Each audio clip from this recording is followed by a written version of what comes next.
Man, it can really suck when you feel like you are stuck in your business. It's just like you're running your business out of obligation, but you don't have one thing that you are really, really good at.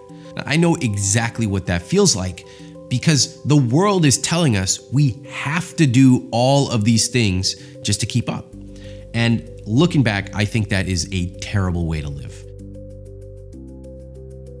Every business is gonna get stuck, every business. So don't feel like it's just you. Every entrepreneur goes through this. So I figured out a few things that helped get our business unstuck. The first thing I figured out is live to fight another day. It took me a lot of internal struggles to just accept that my business is gonna have things that are broken, and that's just the way it is. If I keep thinking about looking backwards at all the things that are broken in this business, I will never be able to go forward. Never. Instead of saying everything has to be perfect, I just said, you know what?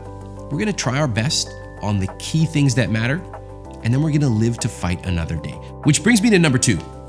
Get world class at just a couple of things. I decided to become really good at copywriting.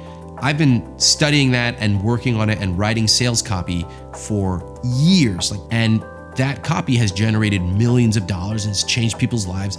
So I would say, try to narrow down those 1, 2, maybe 3 things if you're really good that you want to become world class at. What are the couple things that you want to become really, really good at? Like you become known for it. If I had to make a couple of recommendations, I would probably say learn how to sell and learn how to create amazing products that people want to buy. The third thing I learned, this one is really internal, it's very psychological, and that is what got you here will not get you there. I got really good at writing guest posts, and I would write them and post them and they would get a lot of traffic and stuff like that. Now that's awesome when you have 10,000 people on your email list. You might get 1,000 new subscribers. Man, you grew your email list 10% overnight. But what about when you have 200,000 subscribers or 500, 800,000 subscribers? That doesn't really move the needle anymore.